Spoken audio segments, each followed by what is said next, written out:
আজকের recipe tomato পনির। নমস্কার বন্ধুরা, সীমাস স্মল কিচেনে পুরনো বন্ধুদের সাথে নতুন বন্ধুদের আমার চ্যানেলে স্বাগত জানাচ্ছি। টমেটোর কালার যেমন লাল থাকে, পনিরের রেসিপির কালারটাও কিন্তু সেই রকমই লাল হয়েছে, আর স্বাদ হয়েছে একদম চটপটা। ভিডিওটা স্কিপ না করে পুরো ভিডিওটা দেখার জন্য অনুরোধ রইল। আসুন রেসিপিটি আরম্ভ করি।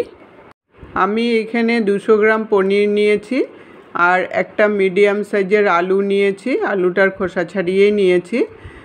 এখন পনিরটা আমি ধুয়ে নেব, কারণ এটা বাজার থেকে আনা পনির তো, তাই একটু জল দিয়ে ভালো করে ধুয়ে নিতে হয়।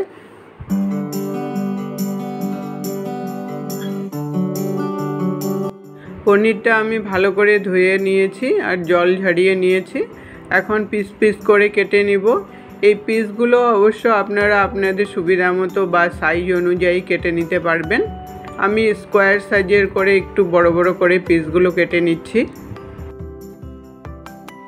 পনিরগুলো সব কাটা হয়ে গেছে, দেখুন এরকম বড় বড় করে পিস করতে হবে। এখন আলুটাও কেটে নিব, একটু মিডিয়াম সাইজের পিস করে আলুটাকে কেটে নিতে হবে।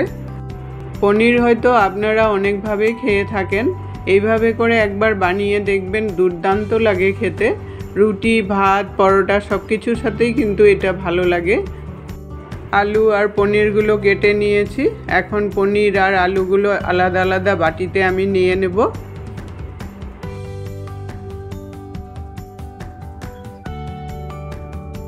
এখন আমি আলু আর পনিরগুলোর মধ্যে সামান্য পরিমাণে নুন দিয়ে দিলাম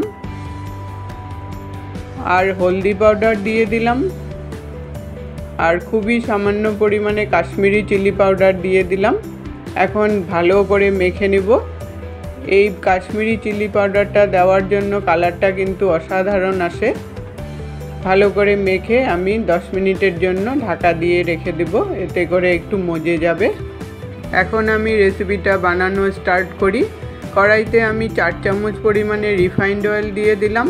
আমি পুরো রেসিপিটা কিন্তু রিফাইন্ড অয়েল দিয়েই বানাবো। তেলটা গরম হয়ে গেছে।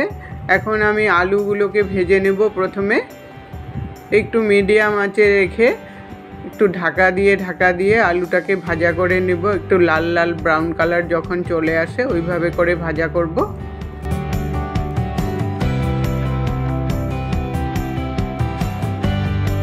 আলুগুলো আমার সব ভাজা হয়ে গেছে, লালও হয়ে গেছে। আমি এখন নামিয়ে নিলাম।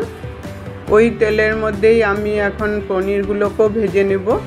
একটু লাল লাল করে হালকা মিডিয়াম আঁচে রেখে পনিরগুলোকেও ভাজতে হবে। 2 থেকে 3 মিনিটের মতো পনিরগুলো ভাজলেই কিন্তু হয়ে যাবে। পনিরগুলো ভাজা হতে হতে এদিকে আমি একটা জল রেডি করব।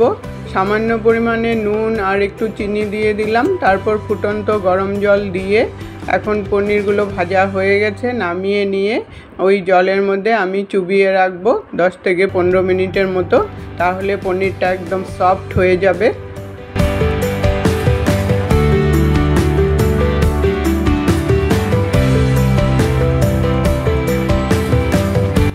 এখন আমি ওই তেলের মধ্যে 1 চামচ মেথি আর আধা চামচ জিরা দিয়ে দিলাম ফোড়নে, দিয়ে একটু ভাজা করে নিলাম।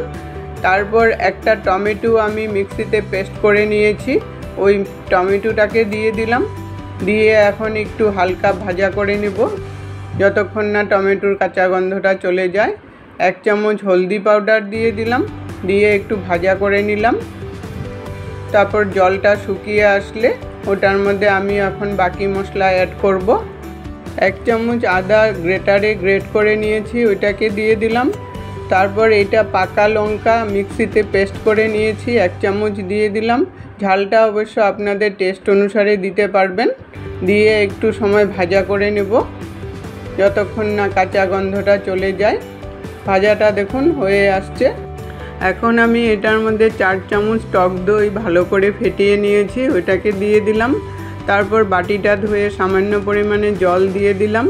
দইটা কিন্তু খুব ভালো করে ফেটাতে হবে, না হলে অনেক সময় ফেটে যাওয়ার চান্স থাকে।